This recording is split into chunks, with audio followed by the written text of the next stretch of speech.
VAG Marathi stories मध्ये मी वैशाली तुमचं स्वागत करतेय. घेऊन आलीये गुंतण्या आतुर फिरुनी या कथेचा पुढचा भाग सुरू करण्याआधी प्लीज माझ्या चॅनलला सबस्क्राईब करून घ्या आणि आधीचे पार्ट ऐकले असल्याची खात्री करून घ्या. चला सुरुवात करतेय. गुंतण्या आतुर फिरुनी भाग 80.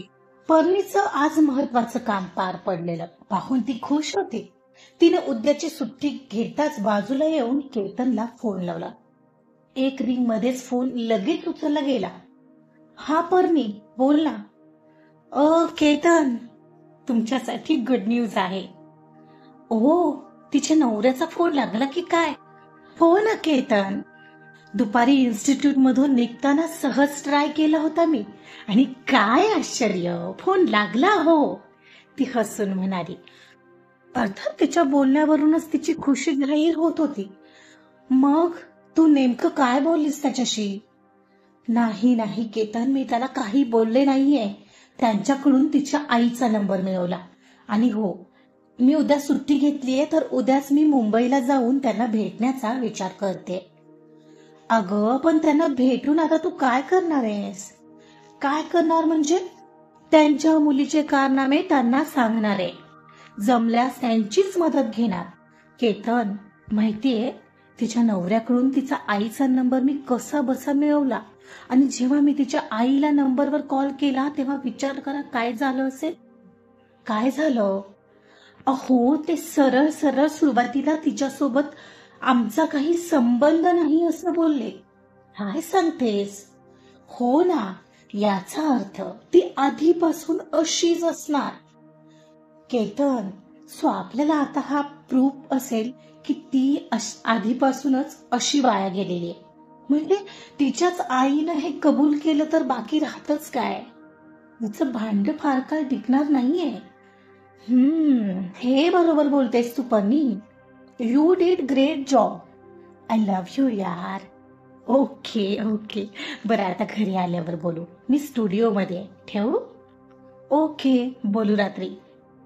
पण तू खूप छान बातमी दिलीस पर्णी. आज कितीतरी दिवसांनी असं रिलॅक्स वाटतंय म्हणून सांगू. आय नो, म्हणून तर तुम्हाला कॉल करून आधी कल्पना दिली.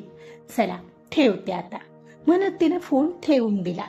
आणि इकडे केतनला तिनं बऱ्यापैकी काम करत आणलंय पाहून तिचा इतका अभिमान वाटत होता की बस आज कधी एकदा घरी जाऊन तिला भेटतोय असं झालेलं त्याला.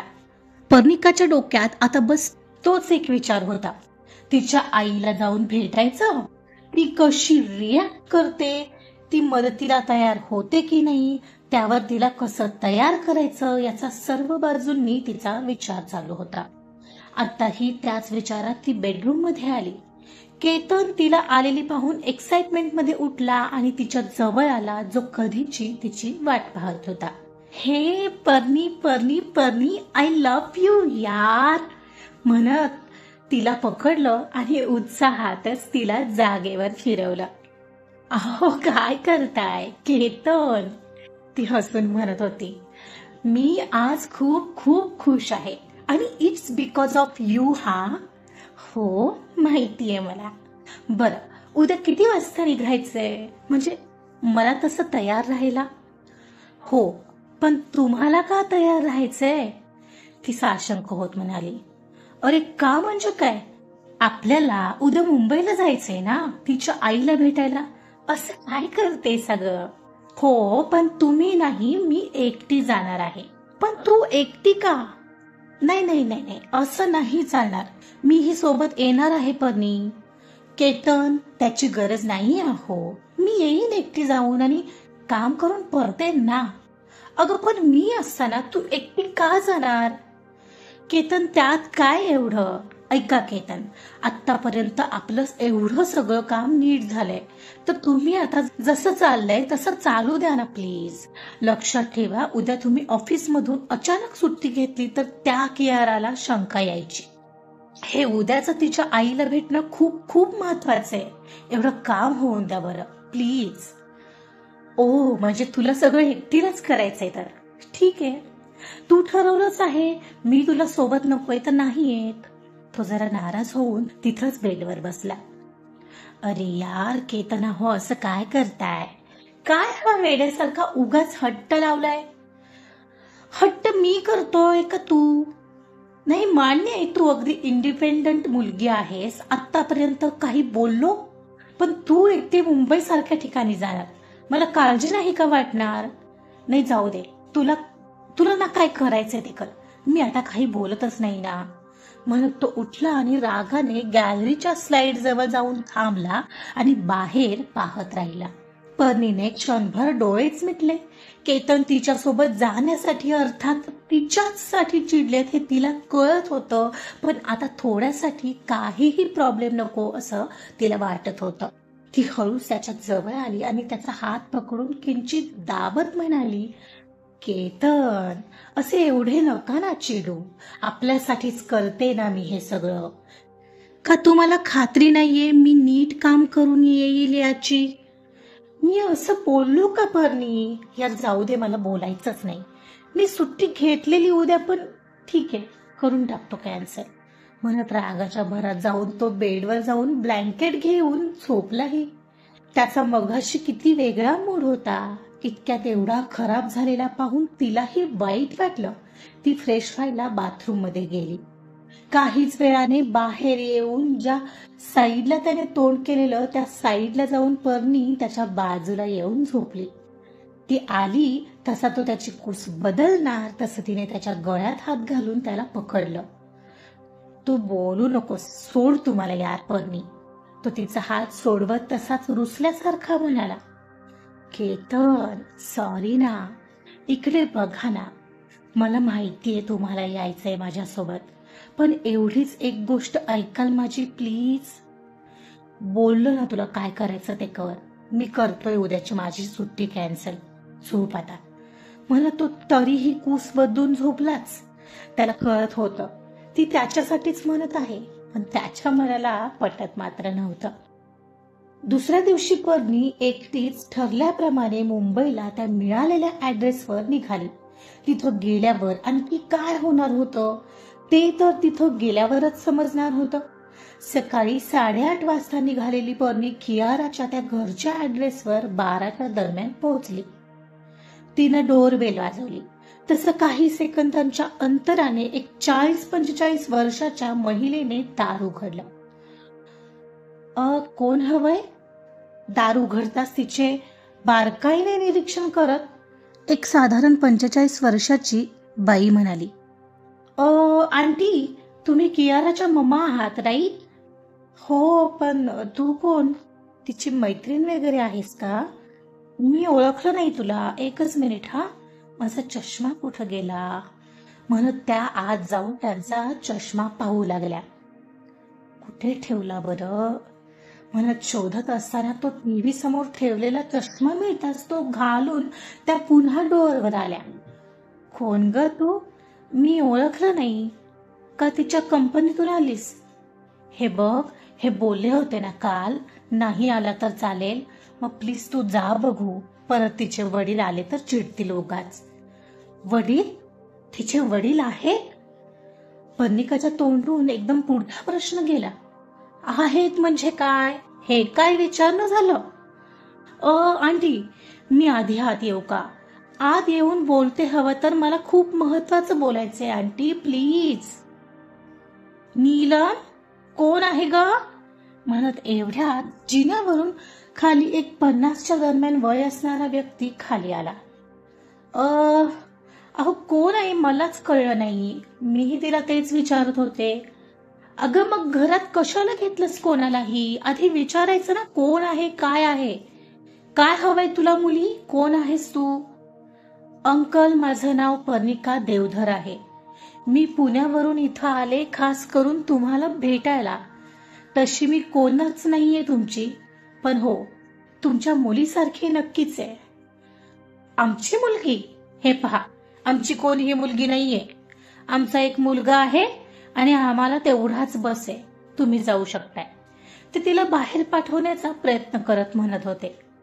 अंकल, माझं बोलणं बोलल्याशिवाय मी इथून जाणार नाहीये. प्लीज माझं ऐकून घ्या.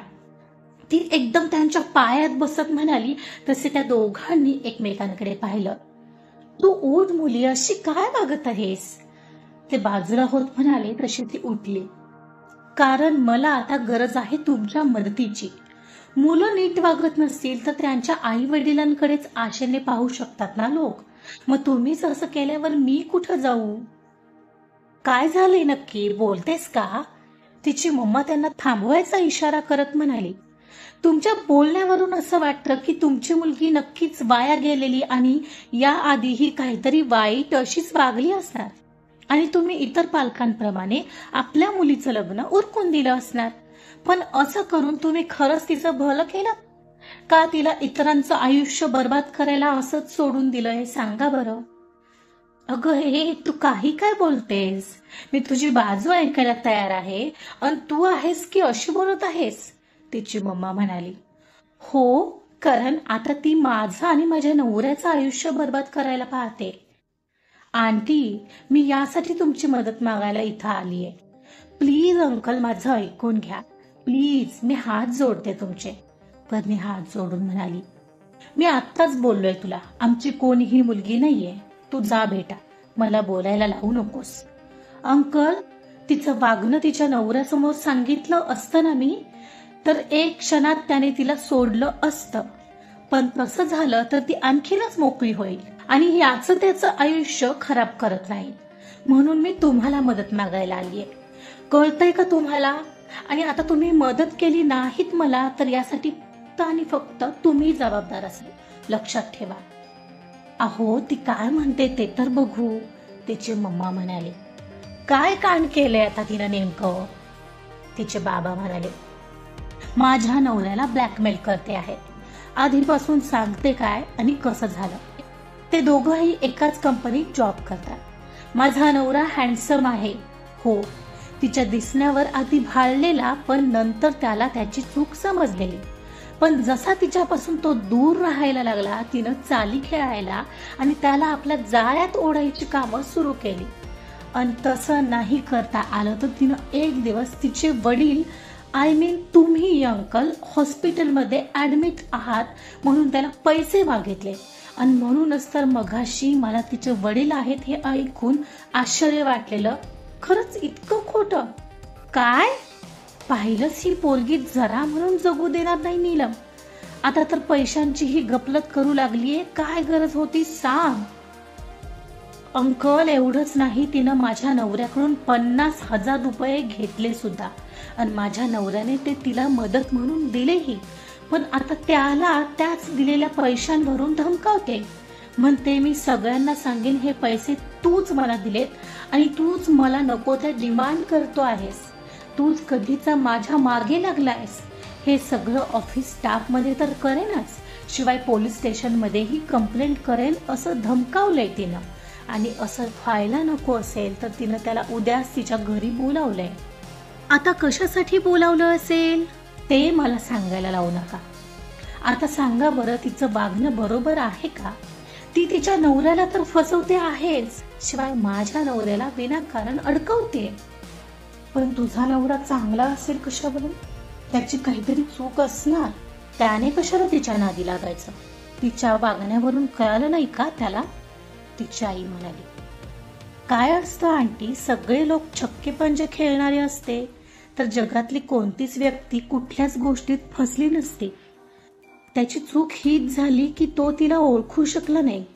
पण आता काय आहे ना, मी तर माझ्या नवऱ्याला यात अडकू देणार नाहीये. भले तो चुकला, तिला एक चांगली मैत्रीण मानून, पण आता त्याला त्याची चूक कळली आहे. आणि आंटी, लग्न करून दिलं की प्रश्न सुटत नसतात. ती आणखीनच बेताल वागत सुटली आहे. पाहताय ना, आणखी एक मदत म्हणून पैसे दिलेत माझ्या नवऱ्याने तिला, आणि ती मात्र एवढ्यावर थांबली नाही. त्याने तिला हवं तसं वागावं यासाठी त्याला पुढे म्हणाली की माझे वडील स्कूलमध्ये असतानाच एक्सपायर झालेत, म्हणजे घाबरून त्याने तिच्या मागण्या मान्य कराव्यात. आता मात्र हद्द झाली नीलम, मला जिवंतपणी मारलं तिने. काय बोलावं तिला? बाबा म्हणत होते आणि तिला तिच्या मम्मालाही आता यावर काय बोलावं ते समजत नव्हतं. पण पर्णी पुढं बोलू लागली.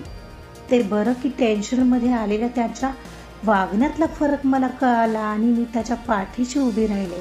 नाहीतर एखादा अशा गोष्टीला तरी बळी पडला असता, नाहीतर एखाद्याने टेन्शनमध्ये येऊन आयुष्य तरी संपवलं असतं. काय सांगायचं बेटा, ती अशीच होती शाळेत जायला लागल्यापासून. माहीत नाही कोणत्या जन्माचं पाप म्हणून ती आमच्या घरात जन्माला आली. काही गोष्टी सांगायलाही लाज वाटते की ती आमची मुलगी आहे. आम्हाला वाटलं इथून तिचं लग्न करून दिलं की आम्ही सुटू, पण नाही. एवढं कुठलं नशीब चांगलंय. हो ना, तिच्या आयुष्यात आधीही एक मुलगा होता.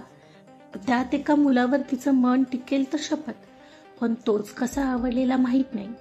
तिला त्याच्यासोबत लग्न करायचं होतं, पण आम्हाला तो पसंत नव्हता. आई वडील म्हणून तिच्या भल्याचा विचार करून आम्ही हे आर्मीवाल्या मुलाचं स्थळ शोधलं आणि तिचं लग्न लावून दिलं. आम्हाला वाटलेलं लग्न झाल्यावर आता तरी प्रश्न सुटतील.